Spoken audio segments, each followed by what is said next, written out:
kadangi knyga yra labai intimus dalykas, tai jo, tai aš galiu priartėti prie jūsų ir o paskui, kai prasidės jau rodymas ekrane, tai tada nueisiu prie pulto.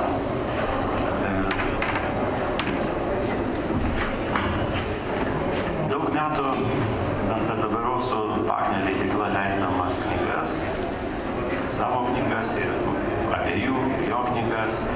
Ir ateina toks laikas gyvenime, kada supranti, kad nori padaryti kažką tai savo, be jokių kompromisų, taip kaip iš tiesų tau atrodo turi būti knyga. Tai tuo tikslu įsisteigiau savo leidyklą, kur esu vienas žmogus savininkas.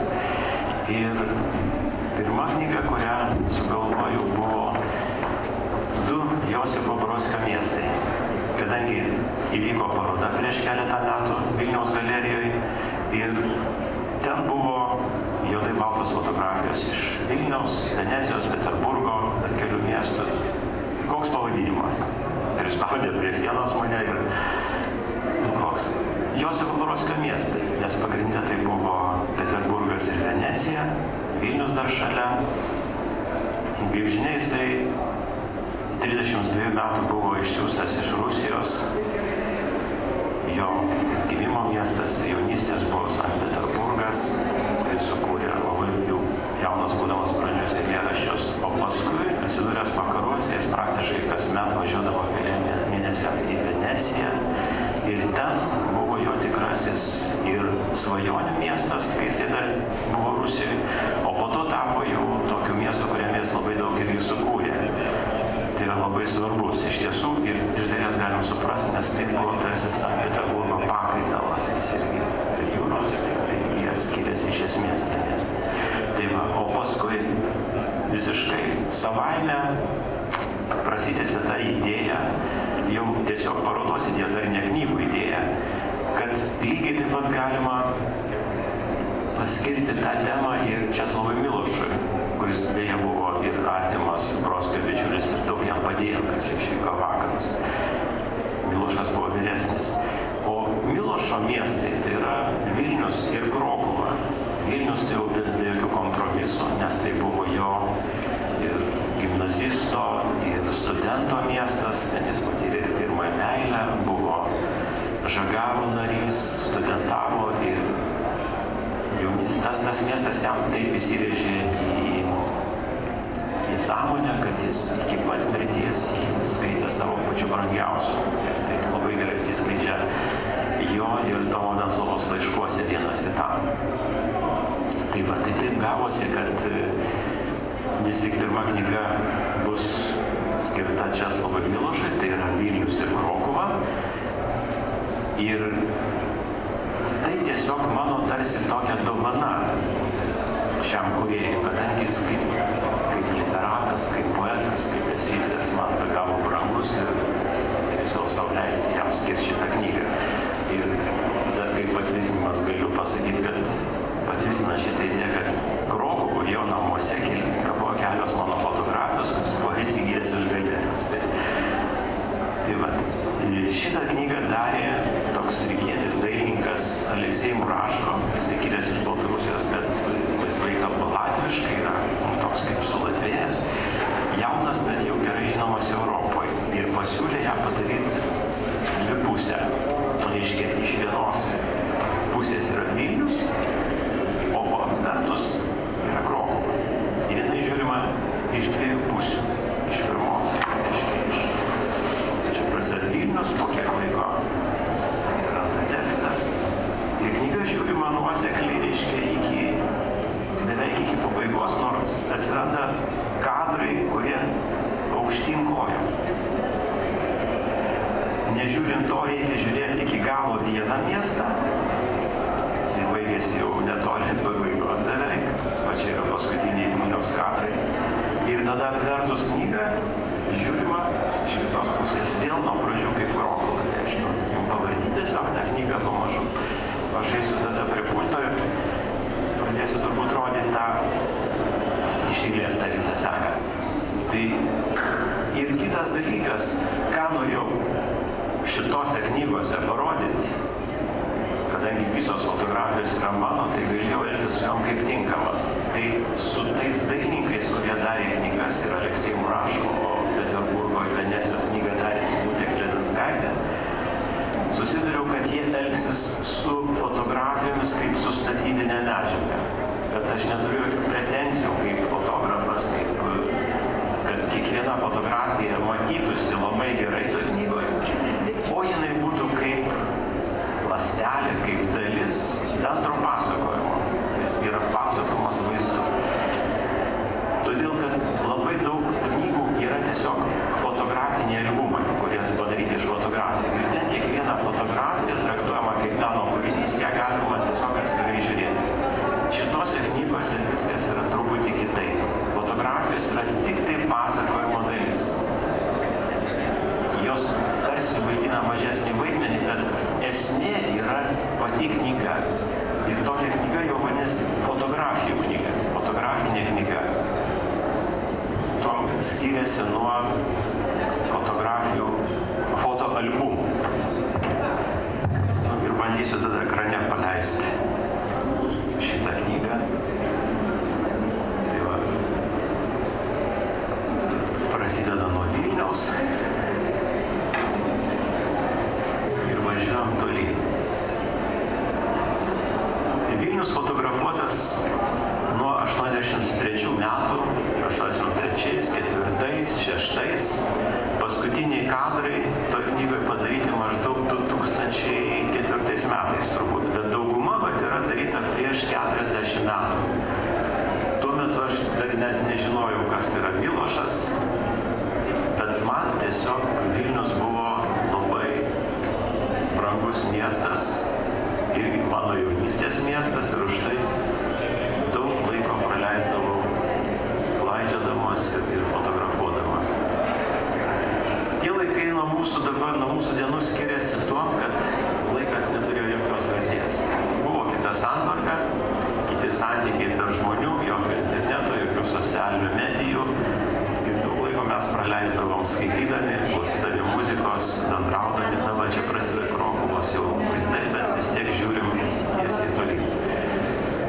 Tai va, tai ir tas Vilnius natūraliai ir gavosi toks, kad galėjau įsivaizduoti visus tuos kampelius matė ir Milošas.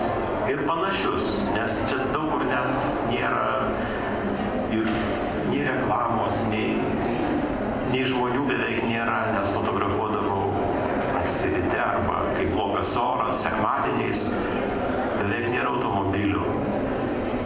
Kartais galim sumaišyti, kad tai 19 amžius. O Krokuvą fotografavau jau žymiai vėliau, kada turėjau šitą idėją sujungti du miestus vienoje knygoje.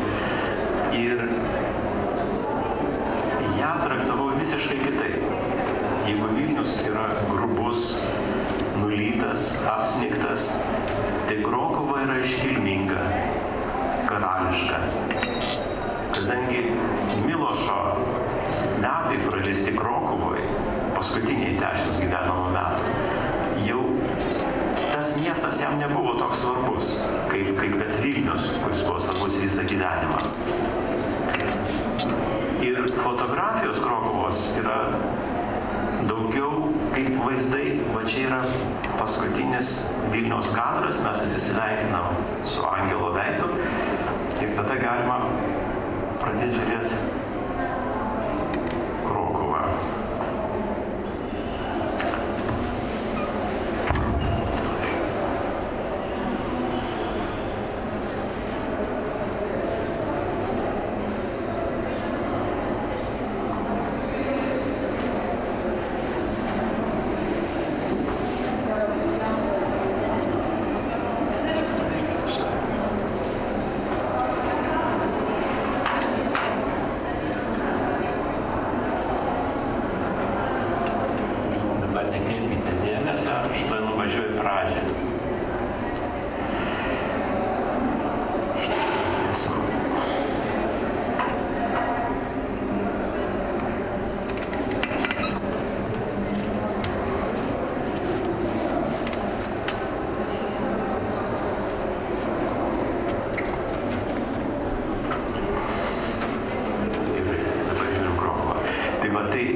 kadruose irgi yra tokia kaip metaforiškas miestas su daug alegorijų, tarsi kažkokia aliuzija į Senąjį testamentą, nes paties Milošo kūryba ir jo vaidmuo kartais primindavo pranašą iš Senojo testamento.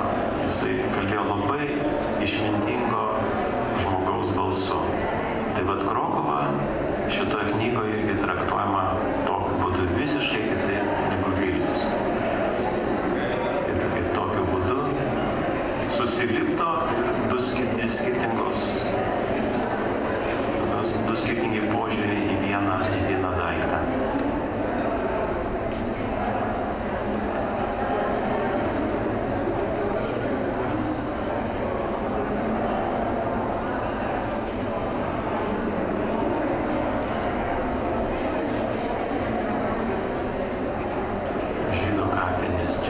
Senosios žydų kapinės Kazimierz rajone labai didelės ir buvo ruduo, viskas apaugę gyvenimės kaip džiunglės.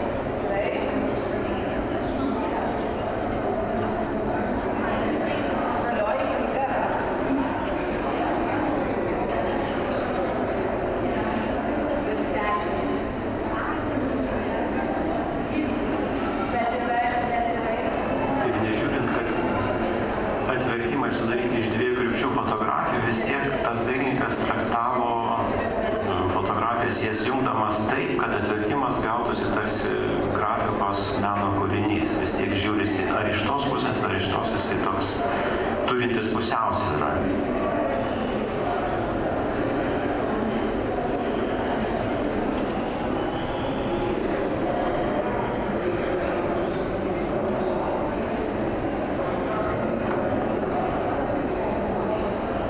Štai ir atsisveikinam su Krokuva. Dabar galima pasižiūrėti truputį Peterburgo. Knygos aš jos nesinešiau, turiu prie stalo, bet šį čia nesinešiau, tai galėsim pasižiūrėti ekrane.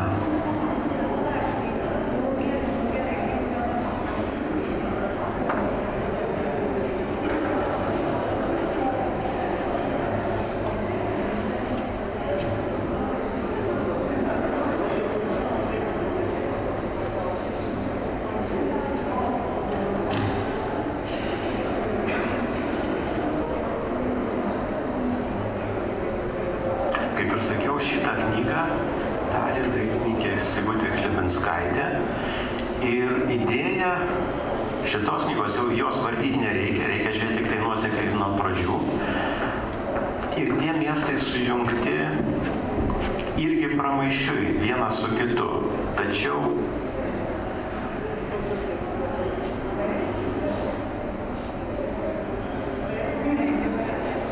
kai prasideda knyga, čia dar yra ta pati pradžia, kur epigrafas, kolofonas, tai dar nesimato, bet pradėsim žiūrėti ir tada 4 kalbom, lietuvių, rusų, anglų, italų. Ir toliau prasideda nuo čia žiūrėjimas ir nesutiksim ne vieno balto lopinėlio makete. Tai reiškia, fotografijos užpildo visą erdvę nuo krašto iki krašto ir per vidurį jos susijungia ten, kur yra tiesiog ryšimas. Ir Sigutės idėja buvo iš 2 fotografijų padaryti vieną irgi tarsi grafikos kūrinį, naudojant abiejų miestų fotografijas. Ir kai kur net sunku susigaudyti, kur Peterburgas, kur Venecija.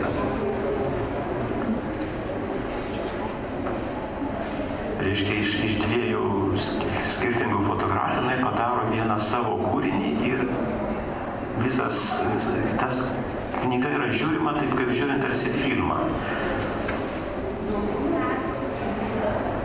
Nuosekliai verčiant. O čia kairiai Venecija, dešiniai Peterburgas.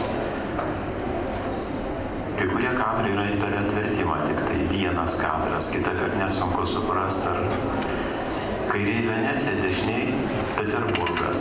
Man atrodo, kad tiesiog natūralus tęsinys. Čia buvo Venecijos. Kairiai Peterburgas, dešiniai Venecija.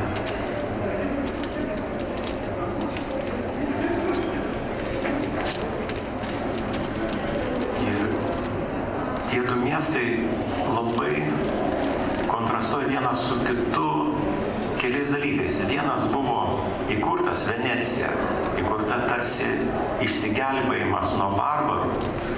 Jie kūrė tą miestą pelkėj, kalė polius į vandenį ir statė miestą, kurį mes tokį matom ir šiandieną, tarsi bėgdami nuo barbarybės. Peterburgas buvo įkurtas priešingai, tai buvo langas į Europą. Jį statė irgi pelkėj, bet tam, kad Rusija išeitų į Europą O gavosi atvirkščiai.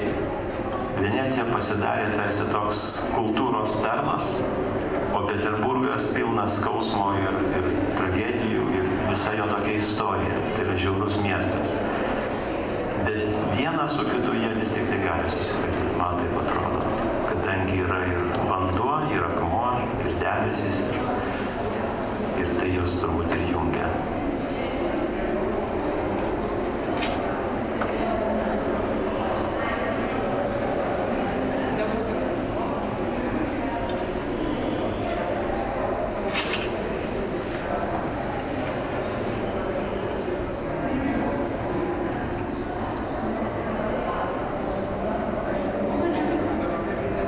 Peterburgas fotografuotas 2004-2005 metais. 14 kartų važiavau tenais fotografuoti ir vasarą, ir žiemą, rudenį. Turėjau labai artimą inteligentų šeimą, pas kurios apsistodavau keliom dienom ir tada ištisai vaikščiodavau ir fotografuodavau. O į Veneciją jau važiavau kelis kartus vienas tiesiog ir ten klaidžiodavau. Ir pirmą kartą važiavau 2002 metais, jau perskaitęs Brodskio Watermark vandens ženklus. Jo žymų tokia esė apie Veneciją, kuris jau parašė išvažiavęs iš Rusijos.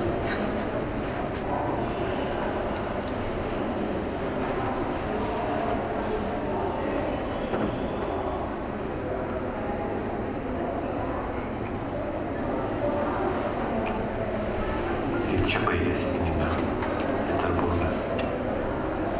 Čia paskutiniai kadrai prieš. Tekstas Fatimos Jelojevos, jin dabar gyvena Vilniuje, dėsto italų, graikų kalbos universitete ir parašė apie tuos savo miestus ir apie Brodskį, tokį nedidelį esė.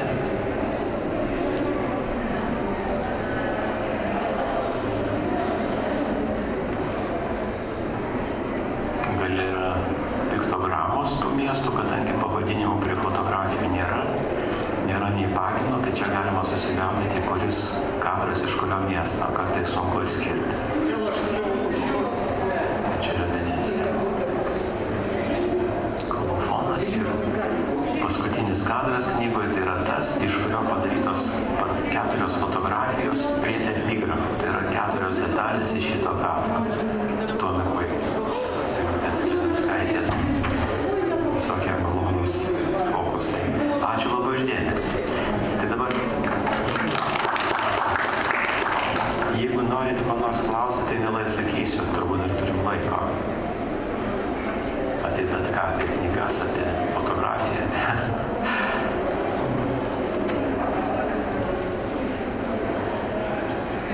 Jeigu ne, tai tada palinkėsiu gražios dienos ir einam žiūrėti fotografiją, nes tikrai yra ką žiūrėti. Ačiū labai, kad atėjote. Labai dėkui.